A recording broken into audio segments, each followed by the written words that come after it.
બેઠા છો સાનમુની ના કામ કરો ને હા ભાઈ આ ઈ તો બધું ઠીક આ સાયકલ વેચીને ટુ વ્હીલ લઈએ ભૂંડું લાગે છે ભૂંડું તમારી જેવા કારીગર હોય ને ન્યા વ્યસવાનો વારો આવે પણ તને એનો આવડી હવે ઓય આને સમજાય તું આને ઈ આટા વગરનો હે એને રેવા દે ને એ આ મંદિર આઈ તો આમ બાધો છો હું સાનમુના કામ કરો ને કાઈ વાંધો નહીં એ તો બધું ઠીક સા મગાવો ને સા પાવ પણ પેલા ફોલ્ટ હું છે ઈ ગોતો હાલો કાઈ વાંધો નહીં 1 મિનિટમાં ફોલ્ટ ગોતીને આવું શેઠ આ સાયલેશન કટાઈ ગયું છે શેઠ આ એર સિલિન્ડર ને સર્દી થઈ ગઈ લાગે છે શેઠ આ બધું ખોલી નાખ્યું પણ હવે ખબર નથી પડતી તમને ખબર ન પડે તો બીજા કોને ખબર પડે 36 નંબરના કારીગરને બોલાવો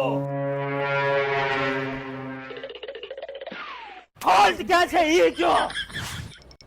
લાવો પાનું લાવો 5000 રૂપિયા આ પાનું ઉડાડ્યું ત્યાં 5000 રૂપિયા આ પાનું ક્યાં કાઢું ને ઈ શીખવામાં 5 વર્ષ વહી ગયા તો તમે હાથ ન કરી લીધો ગુરુજી આ શેઠ પૈસા દઈ દો ને બીજી વાર આવશે નહીં એ હાલ્યો